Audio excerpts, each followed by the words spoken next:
En directo desde los estudios Locuendo.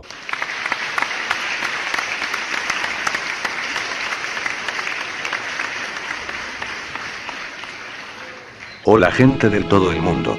Espero que estén bien. Los saluda Andrés y sean nuevamente bienvenidos a una emisión más de Andrés Channel. Hoy luego de un gran tiempo de ausencia. Bien, como ya debieron leer en el título, esta vez será las peores películas mexicanas de los últimos años. Pero antes unas muy breves aclaraciones. Primero, no es un top ni nada por el estilo. Y como ya había dicho antes, el orden no tiene que ver con cuál es más mala que la otra. Y segundo, de nueva cuenta estar Black Locuendo me ayudará, así que lo veremos más adelante. Una vez aclarado esto, empecemos.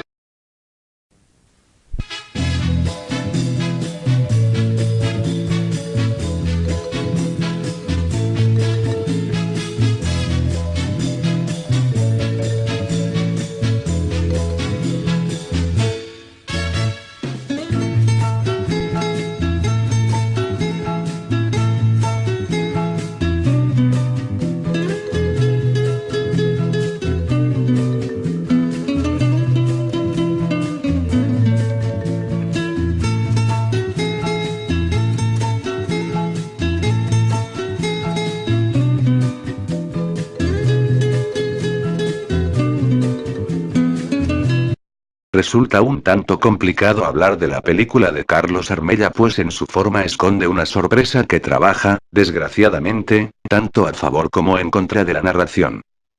Ficción pura, la película comienza con un documentalista que, al seguir a dos personajes atrapados en el pueblo La Estancia, le abren prácticamente todos sus secretos, por lo que resulta prácticamente imposible que registrador y registrados no establezcan una relación casi familiar. En esa primera parte cierta ingenuidad visual asoma por el horizonte, precisamente porque las situaciones que transcurren en el documental que se elabora frente a nuestros ojos son ingenuas. Un padre de más de 80 perdido en sus memorias y un hijo maduro dedicado a cuidarlo y a mantener en pie lo poco que queda del pueblo minero. Cuando la vida de estos dos casi infantiles personajes revela el círculo vicioso en que está atrapada, una idea brillante ocurre a cuadro en el registro de la cena de documentalista y documentados, y en un intercambio de retratos, la cámara se va al suelo, la pantalla se oscurece y la película entra a un segundo capítulo interesante pero desarticulado. En pocas palabras, cuando la cámara cae, la película se va con ella. La razón no es siquiera que un cambio de tono nos aborde de golpe, sino que esa ingenuidad que inundaba la primera parte sale a flote de nuevo sin un ajuste real que la justifique. Después de años y de lanzar la promesa de volver, nuestro documentalista decide ir a buscar a sus amigos acompañado de su novia, y los dos nuevos personajes que se nos presentan deambulan en la estancia como niños perdidos en una casa.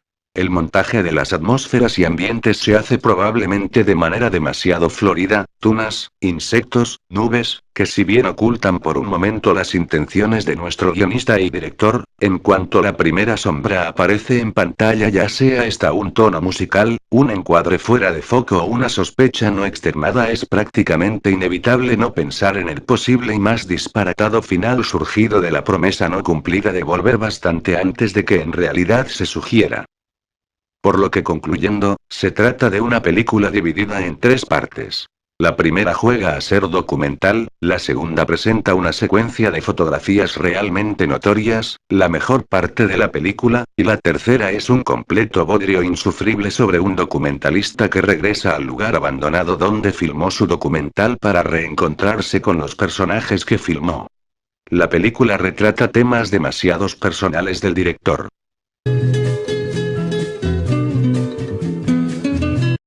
¿Qué te puedo contar de esta película? Sí. Durante toda la película el director Alejandro Gamboa no provoca más que hacernos pensar en la cantidad de clichés mal usados y frases tontas y bobas que sus personajes sin alma nos presentan durante más de una hora y media de sufrimiento. La historia es la cosa más sencilla: un grupo de amigos de preparatoria tienen un último viaje que hacer para celebrar su salida de la escuela. En el proceso, uno de ellos se acuesta con la mejor amiga de su novia y otro se acuesta con su mejor amiga. Con sinsentidos, disparates y diálogos que uno podría colocar sobre una caricatura sin que pasara nada, la película no va nunca hacia ningún lado. además de las incontadas referencias a otras películas. El menor de los problemas de la película es la obviedad. La lógica de los personajes, como por ejemplo una chica de 18 años que cree que a la siguiente noche de tener sexo ya tiene un bebé de 4 meses en su vientre. Los errores de continuidad son de verdad lo que hace que la película pase de sosa y simple, aburrida e insufrible. Es una lástima que la gente que tiene la oportunidad de hacer una película y conseguir los recursos para ello, no se preocupe por detalles elementales como la continuidad, la actuación y sobre todo, la historia. En fin, resumiendo esto. Una pésima historia.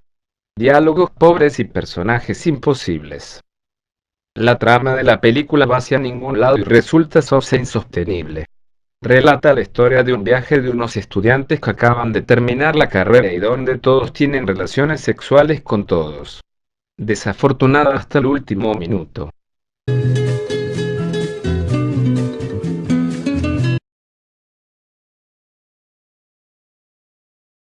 Película absolutamente pésima en todo sentido, en cuestión de efectos visuales, actuaciones, historia, y demás. Los actores se la pasan sobreactuando en todo momento ante los sustos y las escenas de disque tensión, y se la pasan diciendo burradas a cada rato, por causa de un guión terrible. Los efectos visuales y de sonido son tan lamentables que no quiero gastar palabras en ellos. Lo peor de la película es ese camarógrafo que, en primer lugar, parece que le anda del baño porque mueve la cámara con desesperación, y segundo, en cada toma se la pasa haciendo un zoom repentino a las insoportables caras de los actores, que me hacen pensar que el tipo no es un profesional, sino un imbécil. Y bueno, una historia tan falsa como la original que venía del poco creíble libro homónimo de Carlos Trejo. Hoy puede definirse como un vídeo casero hecho para YouTube que provoca más risas que miedos. Por lo que para concluir, el filme carece de una dirección y de una ambientación gótica y oscura, por el contrario el diseño de producción resulta falso y mediocre. Sin calidad de producción, con excesivos movimientos de cámara y efectos especiales de risa. Esta es una película que diría que pega más para televisión ya que se nota que no tiene nada de presupuesto ni en la historia es llamativa. Los actores diría que son más normales tirando a malos ya sea desde algunas exageraciones, muertes no tienen sentido. El maquillaje cuando están poseídos me gustó, malo no era. Diría que la película tuvo que durar menos, sacando 20 minutos o un poco más y eso que es corta pero en un momento es larga. Esta es una película para el olvido.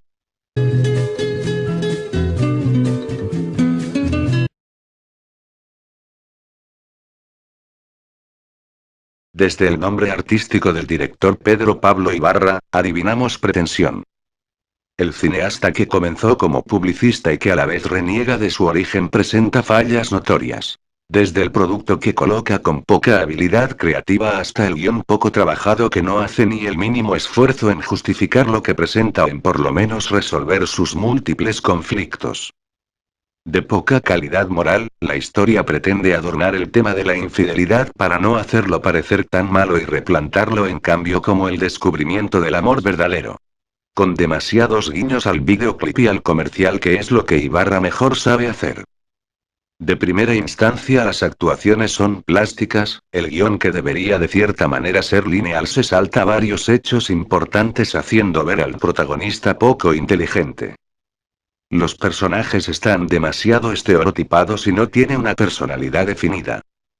En fin, una completa basura que no vale la pena.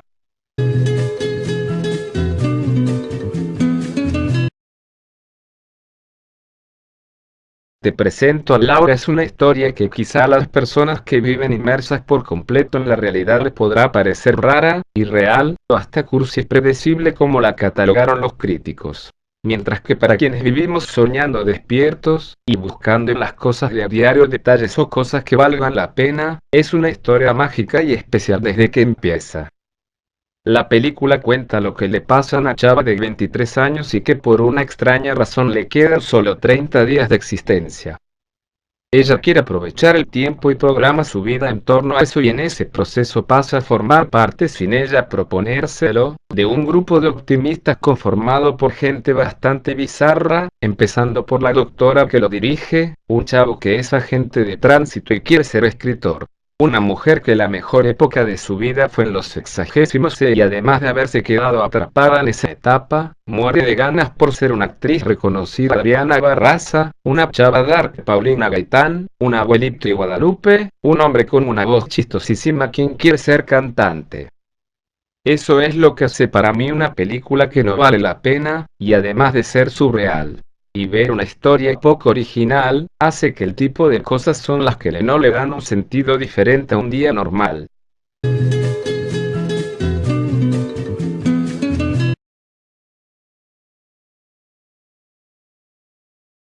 El Búfalo de la Noche, dirigida por Jorge Hernández Aldana, basada en la novela homónima de Guillermo Sarriaga.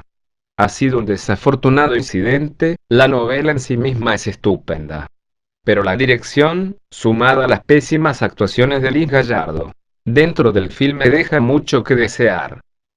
La sensación acartonada y falta de expresividad de los actores no intuyen ni siquiera el drama personal al que debió haberse sujetado el hilo conductor de las relaciones entre los personajes. Manuel, interpretado por Diego Luna, personaje central de la historia, se queda en el limbo debido a la falta de introspección a ciertas acciones. Las retrospectivas se usan para esbozar situaciones del presente y no completan el cuadro psicológico necesario para justificarlo. Y así podríamos decir de los demás personajes, que quedan aislados dentro de la historia. El guión parece estar sujeto a intereses de producción. La inversión debió ser enorme, además de la publicidad falsa, ya que recuerdo que miré en parabuses, en el metro, espectaculares, revistas, diarios y hasta en búsquedas patrocinadas en Yahoo, Google y MSN. Carteles y referentes a la película. Entrevistas y artículos payoleados como los de Chilango. Una de las controversias es el uso de la imagen de Camila Sodi en el cartel. Un elemento de gancho nada más, dado que Diego Luna mantiene una relación amorosa con dicha actriz. Su participación pudo ser omitida, pues dentro del drama presentado en la película, no se le da justificación. Lo único que valdría la pena son las escenas de Camila, Lisa e Irene desnudas, por si a alguien le interesa. Por lo que para concluir no vale la pena ver la película, mejor lea la novela. Y Arriaga debe dedicarse a lo que mejor sabe hacer: escribir.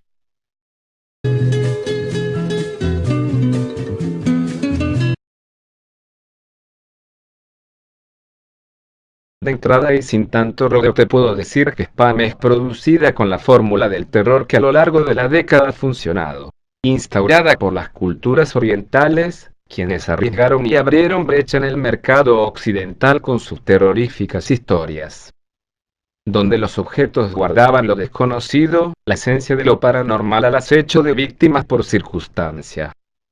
Es así como las casas, árboles, vidrios, móviles, espejos, cámaras fotográficas, entre otros objetos, fueron el eje para generar pánico entre los espectadores y como recurso se debilita cada vez más. Concluyendo, Spam ofrece la alternativa de los elementos relacionados con la informática, y crear una madeja en la que se ven envueltos estudiantes, policías y pacientes con déficit mental, así como aquellos que deliberadamente han abierto el mensaje en su ordenador. Los personajes cuentan con un perfil psicológico poco trabajado y por lo tanto nada convincente, aunado a interpretaciones nulas por parte del elenco juvenil.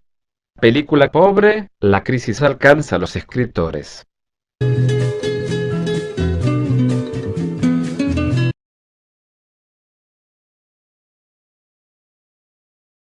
La verdad es que seré breve con esta película. Ya que si les soy honesto no tengo mucho que decir. Una vez aclarado esto, empecemos. Es una película mexicana escrita y dirigida por Carlos Reigadas. La historia trata sobre un chofer de la Ciudad de México y su esposa secuestran a un bebé, pero este muere desatando trágicas consecuencias para todos los involucrados. El reparto de la película está integrado por actores no profesionales. Batalla en el cielo es una película sobre el dinero, y las respuestas de clase frente a él. Todo es absolutamente lineal y previsible, hasta las provocaciones. La película abre y cierra con la escena de una felación, lo que dio como resultado que algunos críticos la bautizaran una película de mamadas. La cámara construye una imagen simétrica, vemos la panza voluminosa y mestiza de Marcos, y la espalda de Ana, de puro marfil y sus dorados cabellos.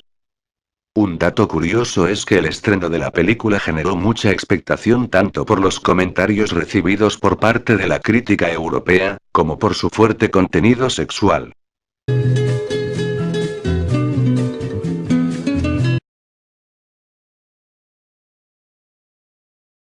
La historia cuenta la historia de un grupo de jóvenes y un hombre de 70 años llamado Chano, que decide inscribirse a la universidad para estudiar literatura, a pesar de los prejuicios de familiares y amigos, y que con una marcada actitud quijotesca, romperá la brecha generacional.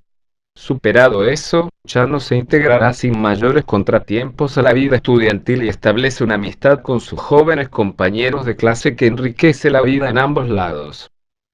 Así, en un encuentro de costumbres y tradiciones diferentes, compartirán deseos y enseñanzas, pero también, en medio del romance, la amistad y la intriga, Chano ayuda a sus jóvenes compañeros a superar distintas pruebas de la vida. Sin embargo, también las suyas sufrirán fuerte golpe y deberán ser sus nuevos amigos quienes ahora le ayuden a superarlo. Lo que te puedo decir es que la película no sabe manejar bien su propia historia y desaprovechan a personajes que pueden aportar algo a la trama, por lo que la hace pasar una película sin pena ni gloria, además de recurrir a situaciones de otras películas.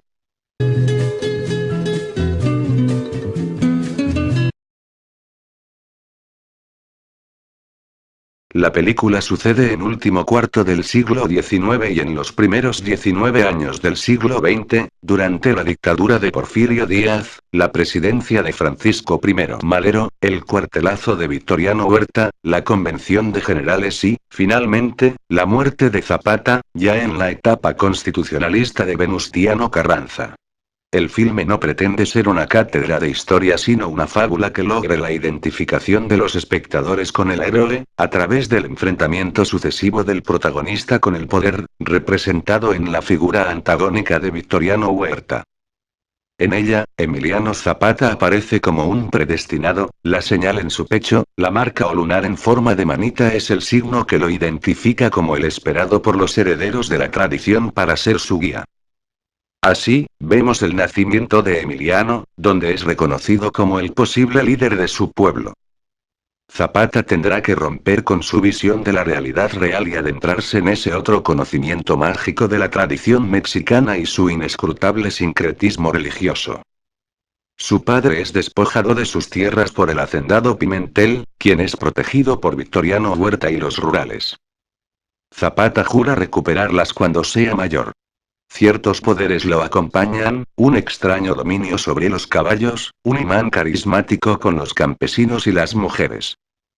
Su rectitud, nobleza, incorruptibilidad hacen que los viejos del pueblo le den el bastón de mando para que encabece la revuelta. Para eso necesita prepararse como un guerrero, un hombre de conocimiento. Son las chamanas quienes se encargarán de este entrenamiento. Por otro lado, necesita un ejército, y lo necesita armado. Empiezan así, Zapata y sus apóstoles, una guerra de guerrillas con atentados y sabotajes para apoderarse de las armas de los federales, encabezados por Victoriano Huerta, que junto con Jesús Guajardo y Pablo González que conforman la metáfora del poder al que tiene que enfrentarse Emiliano Zapata. Honestamente y siéndoles sincero, yo pensé que esta película aportaría algo de historia, pero la verdad es otra. La película se saca cosas de la manga a cada rato, e inventan un cuento chino que la verdad es una ofensa hacia el personaje que va dirigido, y por consecuente no puedo creer que esta película sea tan mala. Concluyendo, la película es una basofía tremenda que ni siquiera tiene nada que ver con la historia. Antes de que el video termine, si alguien se pregunta qué calificaciones les damos a las películas, pues serían estas.